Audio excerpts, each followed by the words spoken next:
This was a time जब India में 2011 2012 में लोग सॉफ्टवेयर नहीं खरीद रहे हैं, लोग सिर्फ हार्डवेयर खरीद रहे हैं. ये सब्सक्रिप्शन बिलिंग का टाइम नहीं है, ये पेटीएम का टाइम नहीं है, ये जोमेटो स्विगी का टाइम नहीं है, नेटफ्लिक्स एंड चिल का टाइम नहीं है. अगर आप में से कोई लोग भूल गए हो तो मैं आपकी सिर्फ मेमोरी रिफ्रेश करा रहा हूँ. ये वो वाला टाइम है जब सॉफ्टवेयर नहीं खरीदा जाता है, कंप्यूटर खरीदा जाता है, लैपटॉप खरीदा जाता है, Windows, Microsoft office, tally, pirated installed आता है. वो कंप्यूटर बेचने वाला आपको इंस्टॉल करके देता है. किसी को सॉफ्टवेयर के पैसे एक बार भी देने की आदत नहीं है, बार बार देना तो कोई सवाल ही नहीं होता. And in this era, we basically said we are going to do a software as a services model, and we priced a product at 12,000 rupees per restaurant per year. It may sound like not a high price, but it was a very, very high price. Let me help you understand that. Average software market में 5 से 8,000 रुपए one time perpetual life time license का sale हो रहा था. At max 2,000 rupees per year AMC max. That too कुछ लोग बोल रहे थे कि नहीं, I will only charge you 250 rupees per incident of servicing. So technically 8,000 or 10,000 rupees for a lifetime. A restaurant owner who's running his restaurant for last 10 years used to look at 12,000 rupees per year and used to immediately calculate it as 1.2 lakh rupees for next 10 years, and used to get a shock of his life, and used to tell us that shoo away, I am not dealing with you, this is bullshit. बनाओगे, मैं तो वही वाला use कर रहा हूँ, मेरे लिए कोई फीचर मत बनाना. And we had like shit tons of arguments, but bottom line was this 12,000 rupees was a bomb, for the Indian SMB restaurateur. We had to fight this. Second one was that as the product started growing, as we started creating some sort of space for us in the market, we started increasing the price of the product, because the product was also building, bigger and better. The ROI of the product, the quality of the product, the feature set, the width and the depth of the product was growing. And, almost every year we said, this price has to go a couple of notches up. So what 12,000 say, 18,000 हुआ, 18,000 से 24,000 हुआ, 24,000 से 36,000 हुआ. And it took almost 5 years for this price to go 3x. 2012 January we started, and Jan of 16 we were at a 24,000 and 36,000 rupees per store per year sort of plans, models. And then there came a point where we did a hard reset, and this hard reset was really, really hard, because we made the product price straight go 10x to 20x. So in March of 2016 we reintroduced our product price, and this time the product price was 1.2 lakh rupees per year, 2.4 lakh rupees per year, and 3.6 lakh rupees per year. Mind you, competition abhi bhi 10,000 rupees lifetime, 5,000 rupees lifetime, और कुछ SaaS शुरू हो गया India में 2016 तक. Subscription के बारे में लोग सोचना शुरू कर रहे हैं. All these services, all the apps, Android, things are kind of falling in place. But there are few competitors in the new age segment. We had tons of old competitors. We had tons of competitors who were legacy companies, जो 20 साल से, 25 साल से, 15 साल से हमसे आगे software बेच रहे थे. And वो सभी लोग, they were legacy products, they were on-premise products. वो install कर देते थे और perpetual license चलता रहता था. New age SaaS products आने लग गए, और सभी लोगों ने हमारे 12,000 को reduce करना शुरू कर दिया. And there is this insight which I'm going to draw later. And they kept on doing that. But they were still pricing at 10,000. At max, people were pricing it at 12,000 rupees per year. This was a moment of partial proud for us, because हमें लगा कि we are the trailblazers and people are following us. But interestingly, people were following us wrong. वो सिर्फ वो वाला follow कर रहे थे जो बाहर से देख रहे. अंदर actually क्या हो रहा था, ना वो देख रहे थे, ना वो देखना चाह रहे थे, क्योंकि वो difficult काम था. So we took the product price up by 10, 20 and 30x in certain cases. And there came the next wave of challenge. This time challenge was not selling software alone. This time challenge was selling software for such a high price. How to even convince, like how to even start talking to this customer, possibly, right? So our planes got really far apart and different. and then started a journey of going global, where this price went further up. And what I can tell you is that the journey that started from 12,000 rupees per customer per year today stands at $250,000 per customer per year. It is almost 2 crore plus per customer per year sort of journey that we traversed over last 11 years and going further. So the milestones that I have right now, probably we'll talk about it, 2 years from now, not today. Ye time borka. So this is where I'm coming from. Posist has, if you will know anybody in the restaurant space, if you will know anybody in the restaurant industry, as a company, we are also known amongst our competition for that. And रास्ते में बहुत सारे ऐसे milestones, ऐसे बहुत सारे किस्से हैं जहां पे our competition qualified us because of our pricing. Our competition started putting us on a pedestal, which was much higher than what we could have, put ourselves on. सबसे बढ़िया क्या होता है जब आप अपने पीयर के लिए बोलें क्या रे ये बड़ा वो खुद चिल्ला के जितना मर्जी बोलता रहेगी I am good, I am great, but जब उसका पीयर उसको बोलता है कि नहीं these guys are great, then the stage is set for you in a very different terms. So why pricing and why am I focusing so much on the pricing? Kuch disclaimers before we dive into that. Number one, having a good product and a good service in this conversation is going to remain my hygiene assumption. अगर आपका product या आपकी service वो नहीं करता जो उसने promise किया है, मिनिमम बेयर मिनिमम जो आपका प्रॉमिस था, अगर आपका प्रोडक्ट और आपकी सर्विस वो काम नहीं कर पाती है तो ये आपके लिए एप्लीकेबल नहीं है. Stunts that will be discussed here are done by professionals who are very good at their job. If you're not good at your job, please don't try this at home. आपका product, आपकी service, आपकी brand, आपका promise to the customer in terms of availability, in terms of quality has to be absolutely perfect. This is the hygiene statement. ये target नहीं है, ये base है. यहां से हम शुरू कर रहे हैं बात. बिकॉज अगर आपकी लाइफ में प्रॉब्लम कस्टमर को रिटेन करना है, अगर आपकी लाइफ में प्रॉब्लम ये है कि आपका प्रोडक्ट चलता नहीं है, तो this none of what I am going to say today is going to be applicable to you, but maybe some of the tactics, some of the conversational tactics may still come handy. I will still recommend that only work with companies, only work with products, be it your own or you're working somewhere, only work with products and services which are really good, which actually deliver what is promised, and your life is going to be easier. So for us, this is how I look at pricing. Pricing इस दुनिया का सबसे शानदार qualifier. Every company tries to put a lot of effort in marketing, in sales, in branding, in continuously talking about how great their service is, how great their product is. Another fight that all of us have, as salespeople, as companies, as brands, is that who are we getting compared to, right? If you're selling a Mercedes, if you're going to a Mercedes showroom and you start talking to the salesperson, and when he or she is explaining features, safety, security, blah blah blah of the car, try this. You start comparing it to Nano. Say, oh, ये तो Nano में भी होता है, इतना तो Nano भी कर लेती है, मेरे पास Nano है उसमें भी यही चीज चलती है. अब वो बेचारा वैसे भी क्लेम, रिवर्स क्लेम क्या करेगा? आप कस्टमर हो, एक तो आप प्रोस्पेक्ट हो, बहस करेगा तो हार जाएगा. बट ये वो भी जानता है और आप भी जानते हो कि कोई कंपैरिजन नहीं है. पर अगर आप ये बोलना शुरू कर दो तो that sales person's number one problem is not going to be whether you have a budget or not, whether you're going to buy or not, whether you're interested or not. His biggest problem will be कि भाई compare तो ठीक कर ले. Compare किस चीज से कर रहा है? अभी कैसे जीतूं? नैनो से कैसे जीतूं? It's not the fight. It's basically the avoidance of fight. Pricing is one of your biggest tools which can put you in the right category of competition instantly.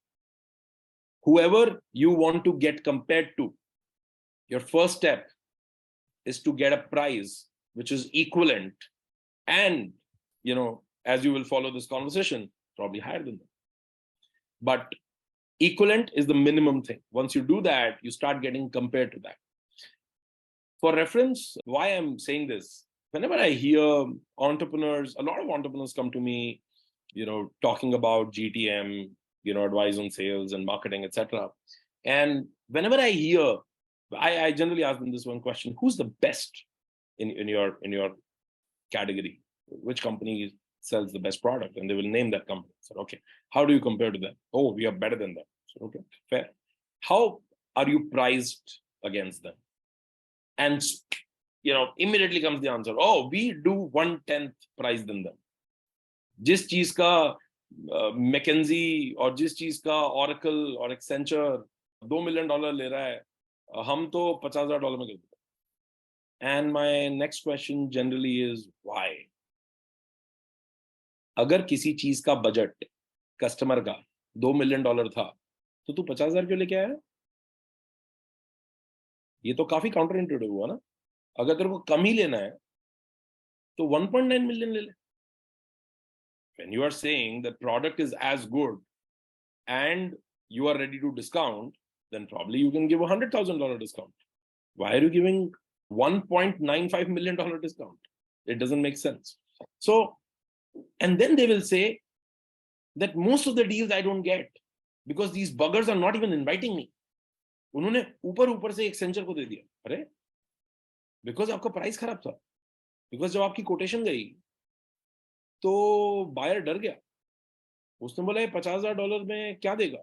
अगर हम बेटर एग्जांपल लें, closer to home, if somebody tries to tell you that the burger is as good as Maharaja McDonald's, and are selling it for 15 rupees, how many of you will buy?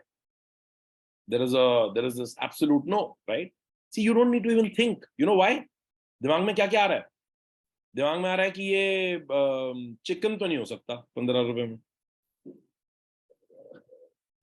कौन से कबूतर का meet है हमें पता नहीं है. इसका बन तो फ्रेश नहीं हो सकता. इसकी मेयोनीज तो घटिया होगी. पैकेजिंग तो गलत होगी. किसी तरह के लोग क्या हायर किए होंगे. मन में आ रहा होगा कि 15 रुपए में क्या ही हाइजीन रखेगा ये, राइट? सोचो, हमने ब्रांड के बारे में पूछा. आपने मुझसे पूछा एक बार भी कि थोड़ा बताओ तो ब्रांड के बारे में. You disqualified a business basis product while they were selling for 1/10 the price, while it was more affordable. And I'm claiming it is as good as Maharaja Mac. But you don't want that. This is exactly how your customers and your prospects think. This is exactly how they value you or devalue you. Who are you getting compared to? Pricing is the easiest way to qualify yourself in that bucket.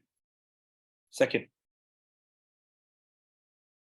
your product and your service is going to be as good as the quality of complaint your customer has with you. मैं दोबारा repeat करता हूं. आपका customer आपसे, आपका prospect या आपका customer आपसे किस लेवल तक की कंप्लेंट रेज करता है जब उसको आपके प्रोडक्ट या सर्विस में से वैल्यू नहीं मिलती, आपकी प्रोग्रेस इस पर डिपेंड करेगी.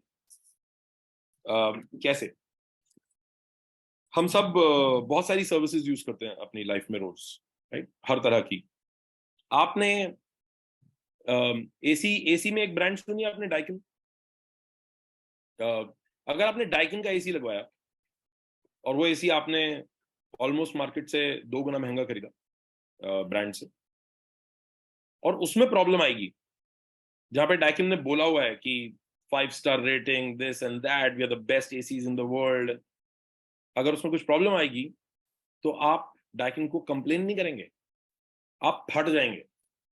You will be blasting on them. You will be like कि क्या बकवास है ये, fix it right now, I didn't pay this much money to take crap from you. And on the other side, you'll also be very, very, if any relative comes to your house and says कि अरे यार ये AC, बोला यार पता नहीं गलती हो गया होगा कुछ, बट बढ़िया कंपनी है, चिंता की कोई बात नहीं है, कर देंगे, सॉल्व कर देंगे. आपको ये गारंटी होगी. आप ये अपने बाजू वाले को बेचेंगे कि तू चिंता मत करिए, एसी ठीक हो जाएगा.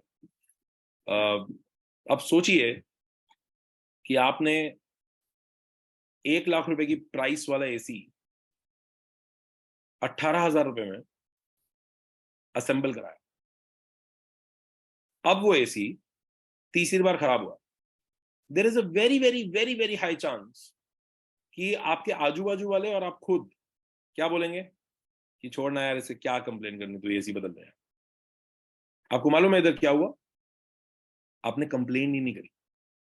और अगर मैं उस असेंबल एसी वाले से पूछूंगा कि हाँ भाई कैसा चल रहा है, वो कहेगा कोई कंप्लेन ही नहीं आती। एक दो बार आती है, उसके बाद नहीं आती। उसके बाद कंप्लेन इसलिए नहीं आती क्योंकि आदमी कंप्लेन करता नहीं है, क्योंकि आदमी को भी लगता है कि 18,000 रुपए में इसकी जान लेगा क्या, हो तो गया, मेरी ही गलती थी, मैंने ही 1/10 प्राइस में खरीदा।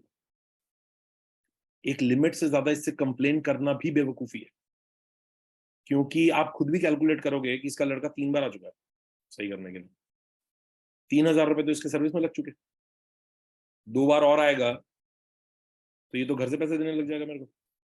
वो अलग बात है कि आप भी दुखी। सो प्राइसिंग का सेकंड प्रॉब्लम ये है that your customers stop complaining or the magnitude of their complaint with you goes low, and that is one sure shot way to go down in life, because your product, your service, your company, your brand will not improve, because good customers will move away from you, bad customers will complain, abuse you, which will spoil your own experience of life, and they will also eventually move. And the worst customers will stay with you. They will keep complaining, they will keep eroding your margin, they will stay with you, they will suffer and continuously stay with you. So होगा क्या कि धीरे धीरे धीरे धीरे करके दुनिया के सबसे वर्स्ट कस्टमर्स का पूल आपके पास रह जाएगा, और फिर मैं एक दिन आपसे पूछूंगा कि और हाउस लाइफ, आप बोलोगे कि यार आपको तो पता ही है कस्टमर कितने घटिया लोग होते हैं। नहीं, कस्टमर घटिया लोग नहीं होते, कस्टमर काफी अच्छे लोग होते हैं। जो आदमी पैसा खर्च के आपका प्रोडक्ट या आपकी सर्विस यूज करता है, they're great people. How can they be bad? They're not bad. You've collected, wrong kind of people. And third, pricing also automatically qualifies the magnitude of the problem that you're solving. Cost of problem बोलता हूं मैं इसको। हम जब अपनी pricing करते हैं product की, या जब हम अपना प्रोडक्ट सेल करने जाते हैं कस्टमर के पास, तो हम सब बहुत सारे सुपरस्टिशंस में बिलीव करते हैं। सुपरस्टिशन समझते हैं सब? सुपरस्टिशंस की एक्चुअल डेफिनेशन क्या होती है? सुपरस्टिशन की एक्चुअल डेफिनेशन ये होती है अंधविश्वास, राइट? अंधविश्वास की डेफिनेशन ये होती है कि आपने विश्वास कर लिया अंधों की तरह, आपने आंखें खोल के चेक ही नहीं किया कि एग्जैक्ट रियलिटी क्या है, और वो जो विश्वास आपने अंधों की तरह किया है वो किसी और ने सिक्का चालू किया था, और वो इतना आगे बढ़ चुका है अब कि किसी को ये पता ही नहीं है कि चालू किसने किया था, कहां किया था। जैसे कि ये रेस्टोरेंट इंडस्ट्री में 12,000 रुपए साल इज अंधविश्वास। चालू हमने किया था, अंधविश्वास उसको लोगों ने बनाया, हमारी आंखें खुली थी। When you go to a customer today to sell anything, this applies to pin to plane. Industry, your domain, your product category, your service category has taught you कि ये सर्विस इतने की होती है, हमारा कस्टमर इतने पैसे देता है, मार्केट रेट ये है।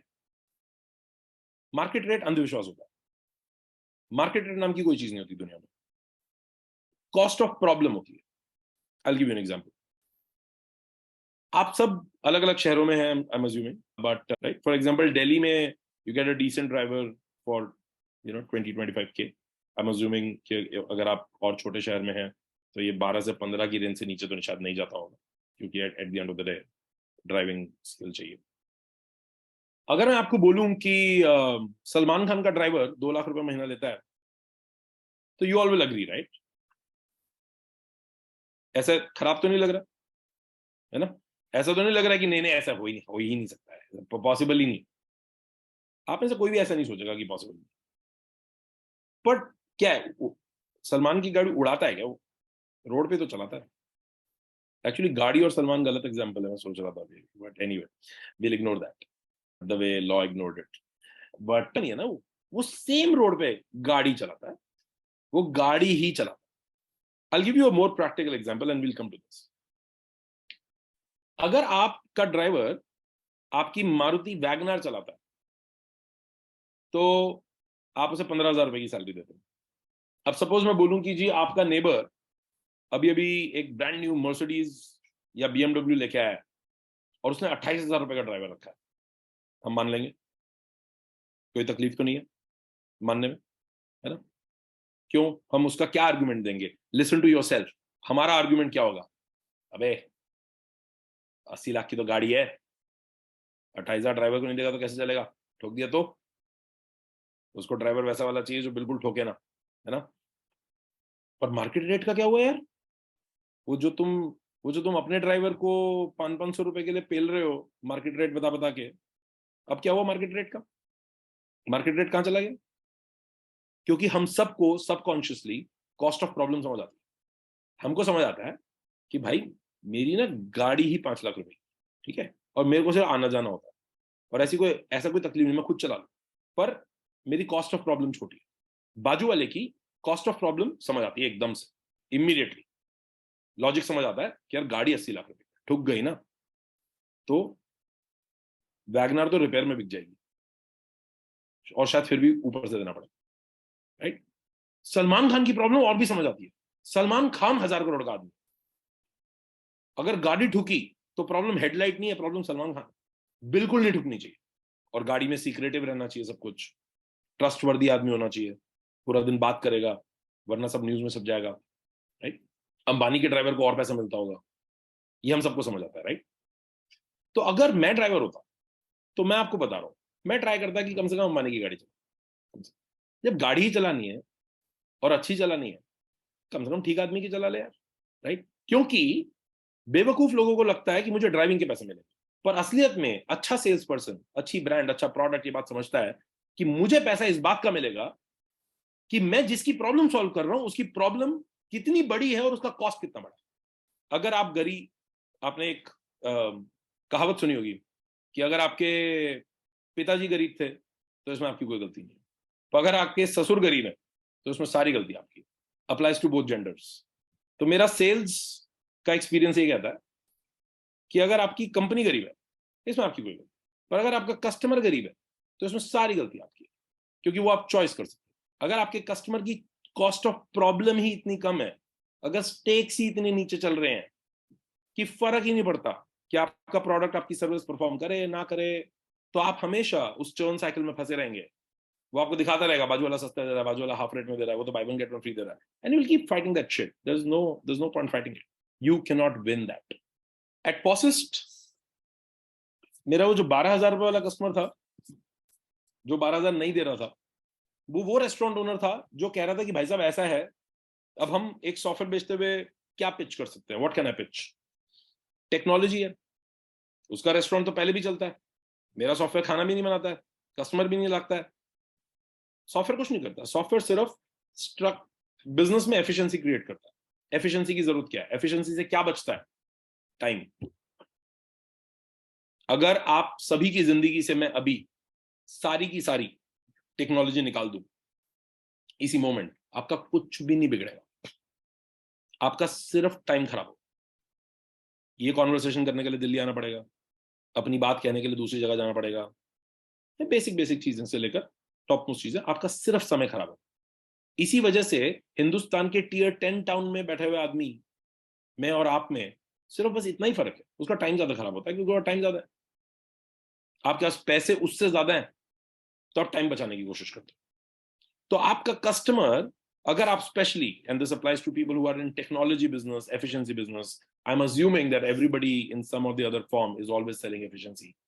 If your customer does not have money, then why are you saving their time?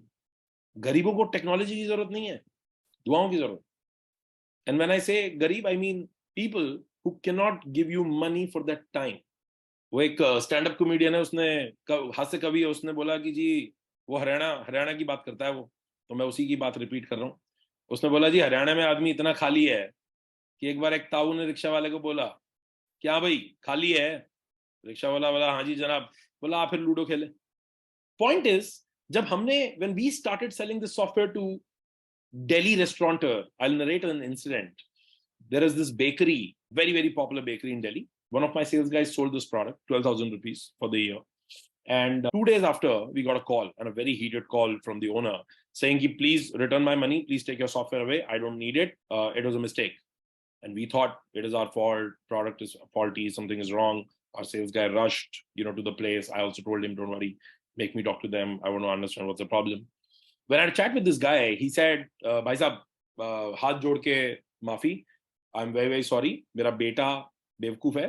उसने अभी business join किया है, and he actually bought your software. I am running this bakery for the last 25 years. I don't need any software. We are working absolutely fine, and there is nothing wrong with your product. It is my son who's stupid. Please forgive him.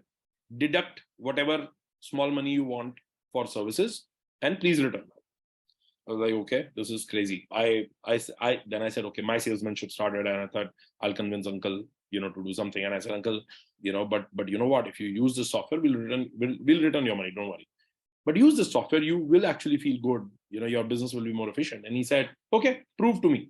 How? I said, okay, this is great. Somebody just asked me to pitch the product. So I said, well, for starters, your inventory control will go great. आपके restaurant में से, आपकी bakery में से, nobody will be able to thieve or pilferage. There will be no pilferage. Nobody will be able to thieve anything because everything is going to be inventory controlled. He said, beta, I sit here 24 hours, 24/7. किसी की मजाल है जो हाथ लगा दे किसी भी चीज को. So मैंने बोला कि fair, okay. I said, second, your cash reconciliation at the end of the day is going to become super smooth. कोई problem नहीं है. He said, बेटा मेरे ना सब tips पे है. मैं पूरे दिन का हिसाब 15 मिनट में कर देता हूँ. 15 मिनट बचाने के लिए I don't need software. So ये भी ठीक है. I said, but you know what? If you have our system, you'll be able to watch your inventory and your sales on a mobile phone live. So you don't need to sit at your store. You can go out. He said, and do what? Like, maybe open more stores? He said, I said, oh. I said, okay, but you can just relax. He said, आप चाहते हो कि मैं खराब हो जाऊं? You want to spoil me? You don't want me to work? I said, oh my God. And this is a real conversation, guys. This bakery is in RK Puram. And I said, can you please pass on the phone to my sales guy? And his name is Alok. I said, Alok, bhai, इनको check दो और वहां से निकलो. This is not going to happen. And Alok was dejected. And that day, actually, I sat down, and that was a turning point in our journey. This happened within 6 months. It was a turning point in our journey because I sat down with my sales team and I was like, guys, you know what? We're getting the customers wrong. Our customer is not supposed to be anyone who is very happily sitting at his restaurant 24/7. Our customer is somebody who wants to get out of his restaurant, who wants to open more number of stores, who is frustrated sitting there, who has an inventory problem, who has a pilferage problem. And these became hard qualifying questions. Our salespeople started qualifying customers before they could qualify the product.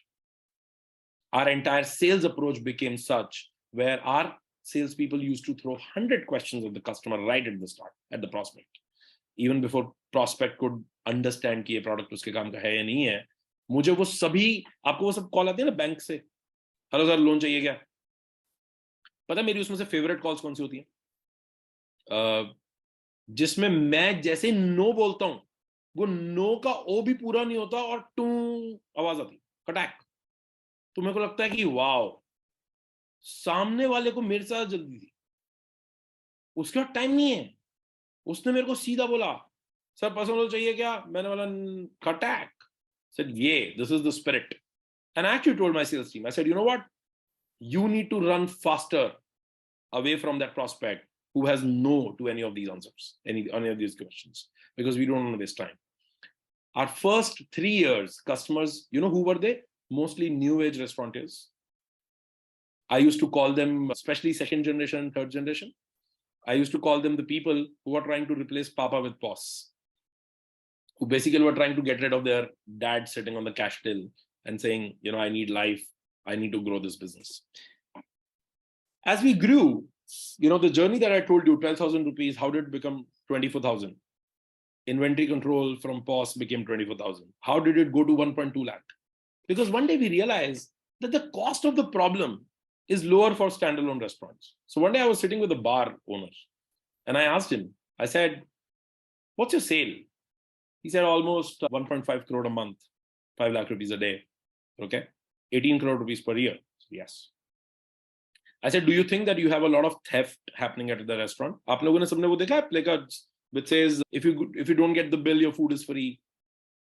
Please ask for the bill, right? If you imagine the gravity of that statement, a restaurant brand, Subway, McDonald's, PVR, they have declared that my staff is not reliable.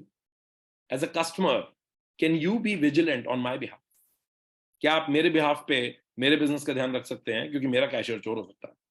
Imagine एक brand ने लिख दिया है उधर। Restaurant में चोरी कितना बड़ा नॉर्म होगा, कितना नॉर्मल होगा कि ब्रांड भी लिखने में ओके है, कस्टमर पढ़ने में ओके है और कैशियर फिर भी जॉब कर रहा है खुद चोर बताए जाने के बावजूद।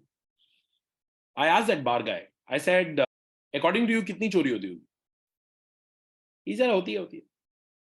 आई सेड फिर भी कितनी होती है? He said 4 lakh. ऐसे 4 लाख रुपए साल 18 करोड़ में से। ही सेड हाँ। आई सेड भाई साहब आपको पड़ने वाली है, आपको बहुत बड़ा हार्ट अटैक आने वाला है। सो आई सेड ओके, एक एक्सपेरिमेंट करते हैं। Why don't we switch on our inventory control as a pilot at your restaurant? What if I save 1% for you? He said 18 lakhs. Sir, हाँ, पूरे साल में if I save 18 lakhs for you, how much will you pay me? He said, I don't know, 1.2 lakh.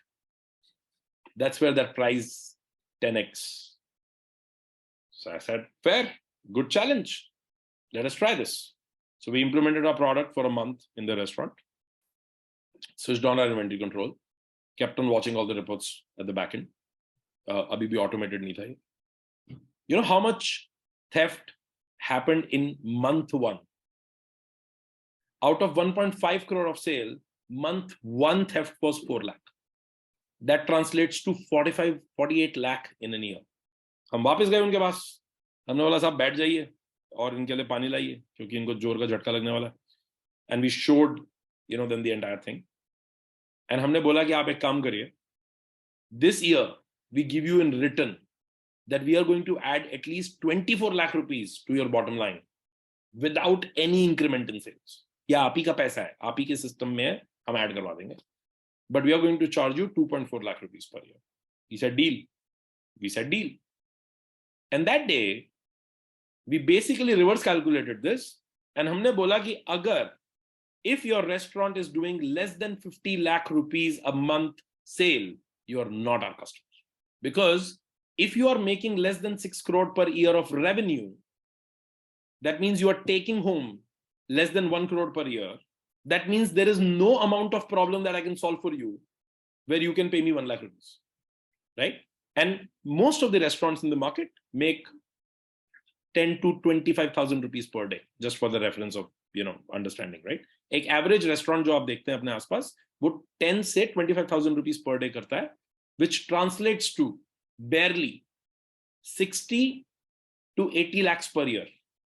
अगर आप उसका margin 20% या 25% भी लगा ले तो उस ओनर की टेक होम 20 लाख रुपए। 20 लाख रुपए अगर उसका टेक होम है तो उसमें से 2 लाख रुपए तो मुझे नहीं देने चाहिए भी नहीं। वो मुझे कितना देगा? 1%। वो कितना बनता है? 20,000। मुझे 20,000 नहीं चाहिए, right? So we qualified that and we kept on qualifying. Today, that magical journey that I talked about, 12,000 to 1.2 lakh, 2.4 lakh, and now to $250,000. Today, that problem statement is very, very simple. Any restaurant brand that does less than $50 million in revenue is not our customer. We qualify our prospects basis that. और जब minimum 50 से 100 million dollar की cell वाली brand होती है, जब chain होती है, अगर हम उसके लिए 0.5% का प्रॉब्लम भी सॉल्व करते हैं तो हमारा चल जाता, हमें आंसर ठीक ही मिलता। 100 मिलियन से आप जितना मर्जी छोटा फ्रैक्शन मल्टीप्लाई करेंगे, पर्सनल लेवल पे आंसर ठीक ही आएगा, जानने की भी जरूरत नहीं कितना छोटा फ्रैक्शन।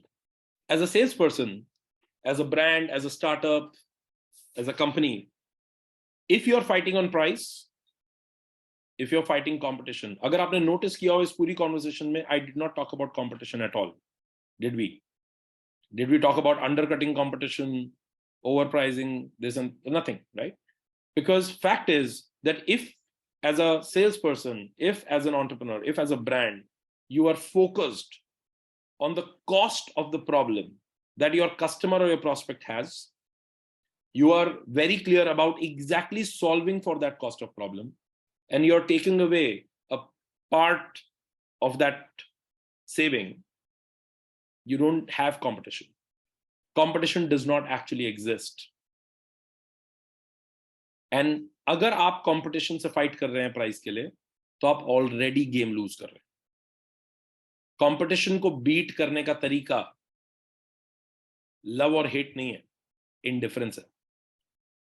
अगर कंपटीशन आपको दिखाई देता है और सुनाई देता है आपकी कॉन्वर्सेशंस में, you are already losing the game. Because fact is that you can not kill competition by argument, you can not kill competition by clever marketing, you can not kill competition by price for sure. Price wars के साथ competition से काम करना is a race to bottom.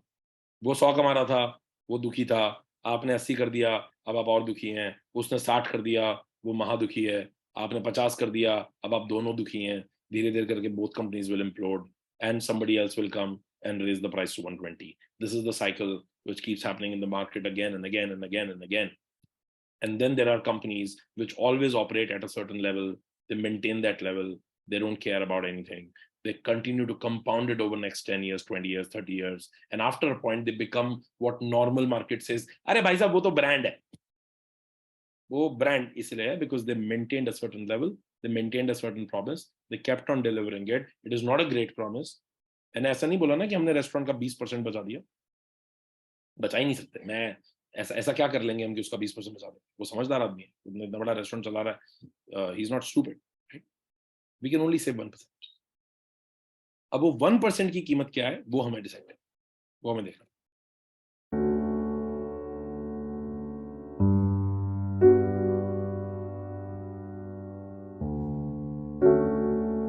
Startup के failure का सबसे बड़ा reason ये रहता है कि एक तो हम सबको सब कुछ बेचने की कोशिश करते हैं. हमें इस बात को मानना पड़ेगा, समझना पड़ेगा कि सब हमारे कस्टमर नहीं है. इनफैक्ट हमें इस बात का बिल्कुल ध्यान देना पड़ेगा कि मार्केट में अगर जितना छोटा और जितना थिन हम जा सकते हैं उतना ही अच्छा है. जैसे कि हमने एक कंट्री में एंटर किया, उस कंट्री में टोटल 6000 रेस्टोरेंट थे, छोटी सी कंट्री थी. आपको पता है हमने उसमें डेफिनेशन लगाई रेवेन्यू की, कॉस्ट ऑफ प्रॉब्लम की, करते करते करते करते करते हम पता है कहां पहुंचे कि टोटल 300 ऐसे रेस्टोरेंट थे जो हमारे काम के थे. अब आपको मालूम है उन 300 लोगों को बेचने के लिए हमें क्या करना पड़ा? कुछ भी नहीं. हम उन 300 से जाके मिल लिए. 6000 से मिल नहीं सकते थे. और अगर मैं 6000 के ऊपर मार्केटिंग करता, सेल्स करता, दुनिया भर का तामझाम करता, इंतजार करता कि वो मेरा एडवर्टाइजमेंट देख ले, वो मेरी मार्केटिंग देख ले, वो मेरी ईमेल का रिप्लाई कर दे, मेरे फोन का रिप्लाई कर दे, मेरी बात समझ ले, अपनी समझा दे, अगर मैं सब कुछ करता 6000 रेस्टोरेंट्स में, तो मेरे को कस्टमर मिलते 10, और वो भी होते भिन्न भिन्न प्रकार के. अब मुझे 300 में से मिल गए 60 एक ही टाइप के, और ये सब 300 की 300 एक दूसरे की इज्जत करते हैं. ये 300 एक दूसरे को जानते हैं. अगर किसी एक को पता लग गया कि इसने ले लिया तो बाजू वाले ने भी ले लिया है. अगर इनमें से किसी एक ने तारीफ कर दी तो 5 ने सुन ली है. मेरी मार्केटिंग भी यही करते हैं, मेरी सेल्स भी यही करते हैं, मेरे प्रॉमिस की गारंटी भी यही देते हैं, मेरा टेस्टिमोनियल भी यहीं से आता है. मेरी सारी सेल्स और मार्केटिंग कॉस्ट जो है वो इन 300 से बात करने में निकल गई, एंड बाकी सारा काम अपने आप ही हो गया. तो स्टार्टअप्स के फेल होने का सबसे बड़ा एक रीजन ये है कि हमसे ये बर्दाश्त ही नहीं होता कि सब मेरे कस्टमर नहीं. जितना छोटा सेट आप डिफाइन कर सको कि वो हमारा कस्टमर है, उतना ही आसान आपके लिए बेचना भी होगा, मार्केट करना भी होगा, और अपने प्रोडक्ट को प्राइस भी करना होगा. प्रॉमिस बड़ा भी नहीं करना है. आप अपने प्रॉमिस, अपने प्रोडक्ट या सर्विस का जो सबसे छोटा प्रॉमिस होता है ना, जो लिख कर दे सको, और उतना ही निभाना है. सिर्फ कस्टमर को अच्छी सर्विस देने के लिए या कस्टमर का लव क्रिएट करने के लिए उसको बर्थडे एनिवर्सरी विश नहीं करना होता. वो जो आपने बोला था ना प्रॉमिस में, उतना ही पूरा करना होता. और वो आपने ही बोला है तो थोड़ा कम बोल लो, पर उतना ही बोल लो जितना निभा पाओ. आप खुद सोचिए 1 मिनट के लिए, कस्टमर कोई दूसरे प्लेनेट से आया नहीं है, आप एक सर्विस या एक प्रोडक्ट खुद बेचते हैं, करेक्ट, पर बाकी मार्केट में 200 सर्विस और प्रोडक्ट के आप खुद कस्टमर हैं। आप खुद अपना बिहेवियर देखिए कि आप कौन सी ब्रांड से सामान खरीदते हैं। आप उस ब्रांड से सामान नहीं खरीदते जो आपको मसाज देगा, आप उस ब्रांड से सामान खरीदते हैं जो आपको सिर्फ उतना कर देगा जो आप प्रेडिक्ट कर सको। एप्पल का फोन जिसके पास नहीं है वो भी बता देता है कि अरे एप्पल के सर्विस सेंटर पे चला जाए, 1 मिनट में ठीक हो जाए, क्योंकि उस ब्रांड ने ये विश्वास क्रिएट किया है। ये मार्केटिंग से नहीं आया है, ये कस्टमर एक्सपीरियंस से आया है। उसने हमेशा सुना है कि एप्पल के सर्विस सेंटर में 1 मिनट में काम हो जाता है, राइट। जब आपकी ब्रांड के बारे में, जब आपके प्रोडक्ट के बारे में आपका कस्टमर ऐसी बातें करने लगता है, that's when you start rolling for real.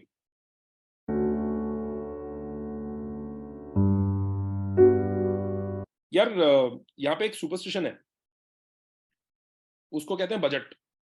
कैसे डिसाइड किया है बजट? ये सीएफओ को फीड कहां से मिली? कोई तो रेफरेंस लाइन होगी ना। बजट कैसे बनता है? बजट हमेशा रिवर्स बनता है। आप मार्केट में जाते हैं, आप पता करते हैं कि भाई साहब ये आइटम कितने की है, आप 5 लोग से कोटेशन बनाते हैं, उस कोटेशन का जो लोअर साइड का मीडियन होता है उसको सीएफओ बजट बोल देता है, राइट, ये बजट हो जाता है। अब फिर उसके बाद क्या होता है कि सारे लोग अपने आप को उस बजट से बेंचमार्क करने की कोशिश करते रहते हैं, एंड फिर सामने वाला कहता है कि भाई साहब बजट नहीं है, आप कहते हो शिट मुझे इसके बजट में फिट करना पड़ेगा, and there becomes this cycle of continuous irony. So one is that try and understand where is this budget coming, okay?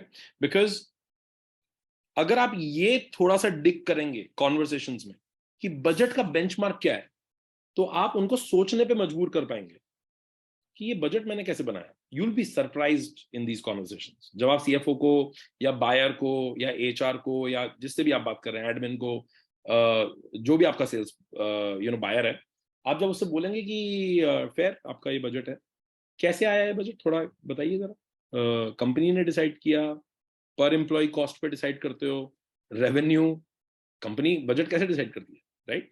सो कोई तो लॉजिक होगा। Try and ask that logic and probably you have your nirvana lying somewhere there. Because जब आप ये देखेंगे कि ये लोग बजट कैसे करते हैं, तो शायद आप उसमें से रिवर्स फिट हो सकते हैं, राइट? जब आप ये क्वेश्चन पूछेंगे, it will also open the space for you to say कि ओ ओके फेयर, और सर्विसेज का क्या, उसका क्या बजट है, एंड दे मे से कि नहीं उसका कोई बजट नहीं है। सर ओ सो आपको सर्विसेज नहीं चाहिए? सर नहीं सर्विस तो बिल्कुल चाहिए। सर ओ तो आपको दोनों चाहिए पर आपको सर्विस फ्री में चाहिए। जब आप ये क्वालिफाई करने लगते हैं without selling, conversation becomes open. सामने वाला भी इंसान है, बस वो बायर है तो उसकी थोड़ी पावर ज्यादा लगती है कॉन्वर्सेशन में, पर असलियत में उसकी पावर है नहीं, उसको खुद आइडिया नहीं है कि उसका बजट कहां से आया था।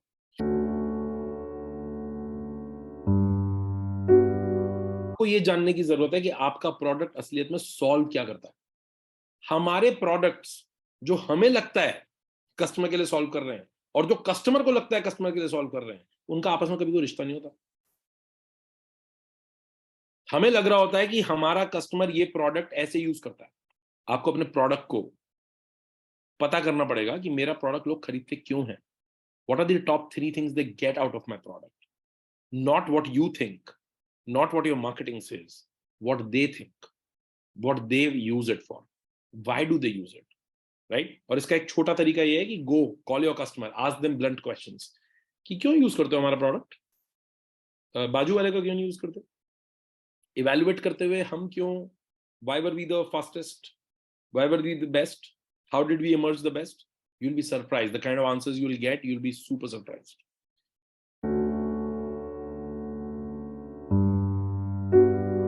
It's very important that your builders, your software engineers, your product team, your QA, your testing, they are your builders. They are the people who have the most information about what your product can do, what your architecture can do, cannot do, etc., etc.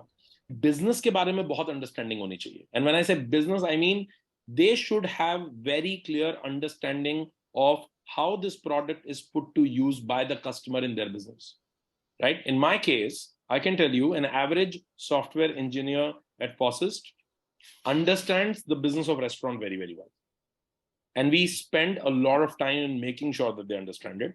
And if somebody doesn't, we don't work with them. An engineer majdoor nahi hai.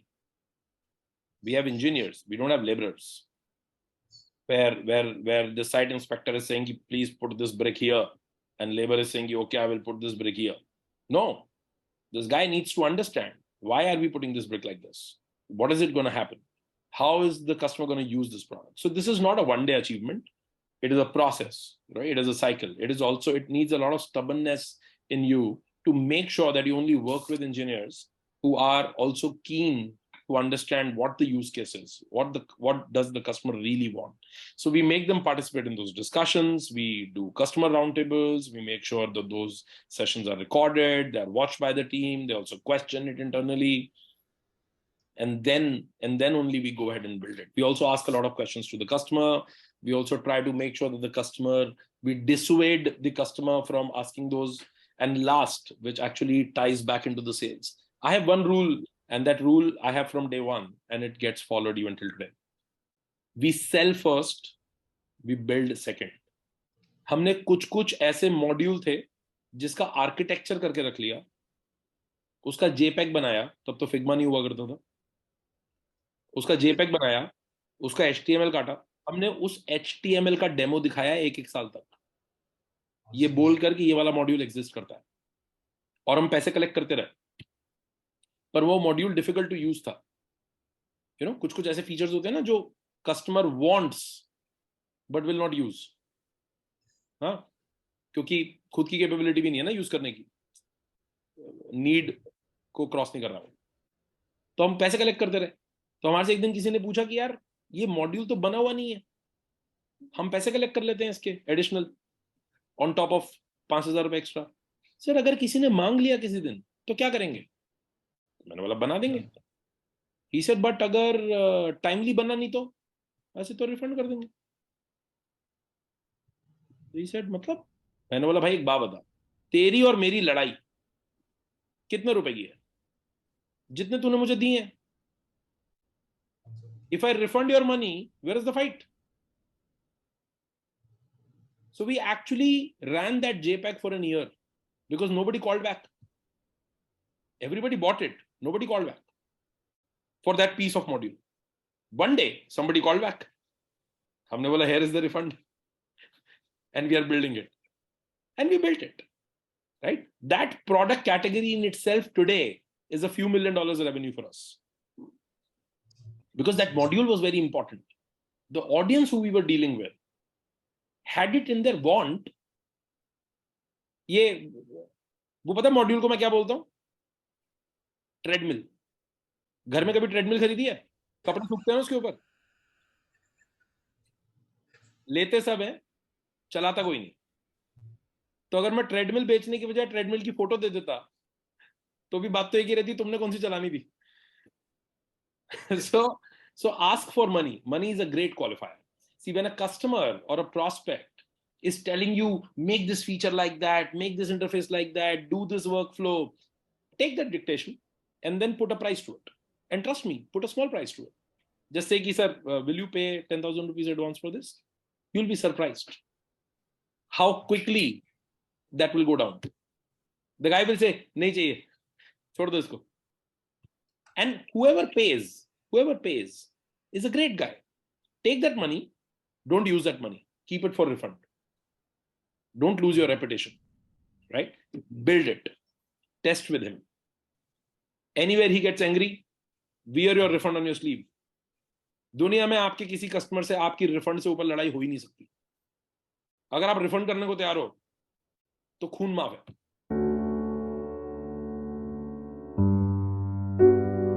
Open by talking about their business. Okay? होता क्या है, हम सबको दुनिया में अपनी बात करने का शौक है और दूसरे की बात बिल्कुल ना सुनने का शौक है. जब हम सेल्स करने जाते हैं, चाहे हम कोई भी हो, चाहे हम एंटरप्रेन्योर हो, चाहे हम सेल्स पर्सन हो, चाहे हम प्रोडक्ट वाले हो, चाहे हम इंजीनियर हो, कोई भी हो, हम जाके क्या करते हैं?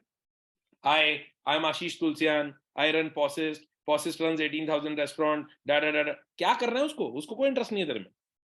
उसको इंटरेस्ट ये बताने में कि वो कितना ग्रेट है। तो अगर मैं आपसे आज मिलूंगा तो मैं थोड़ा सा आपके बारे में पढ़ के जाऊंगा, आपका सोशल मीडिया थोड़ा चेक करके जाऊंगा, और फिर बोलूंगा आप थोड़ा बताएंगे अपने बारे में कि यहाँ क्या हो रहा है, आप लोग क्या करते हैं, and I let you speak for next 10-15 minutes. उस बीच में your inhibitions towards me will get lower. Starting में आदमी ऐसे बैठा होता है कि शील्ड लगा के कि तेरे को ना कुछ देखने दूंगा ना कुछ पता करने दूंगा, प्राइस बता, पहले प्राइस, रेट बता कितना, रेट क्या बात कर। जब वो अपने बारे में बताने लगता है ना, हम ये करते हैं, हम ये करते हैं, हमने ये किया है, हम तो यहाँ से आ रहे हैं, हम तो वहां से आ रहे हैं, और आप बैठे बैठे सुनते रहते हो, अप्रिशिएट करते रहते हो, वो बिल्कुल ठंडा हो। फिर आप कहते हो कि साहब ये बताइए कि मैं आपके लिए क्या प्रॉब्लम सॉल्व कर सकता हूँ, exactly this question, what problem can I solve for you. If you get a response which says नहीं प्रॉब्लम तो कुछ नहीं है, आप दिखाइए, तो ये कि आप क्या डांस करने गए थे वहां पे कि वो उसने जाके बैठ के कह दिया कि मुजर चालू किया जाए। आप उसे बोलिए कि साहब अगर कोई प्रॉब्लम नहीं है सॉल्व करने के लिए तो बस आपसे मिलकर अच्छा लगा, let us not fix what is not broken. My sales team is trained to not pitch until it comes to a point where prospect talks about at least one pain point. If the prospect says everything is going very well, we are very happy with our existing one, वो तो आपका call आया था तो हमने बोला कि थोड़ा नाच देख ले, ये क्या बात हुई? Remember this, it is your job to sit in that chair and sell to them, but it is not their job to listen to you. So the fact that they're listening to you means they need you, and if they need you, they should answer your questions. Feeling that they don't need you and you need them is the problem.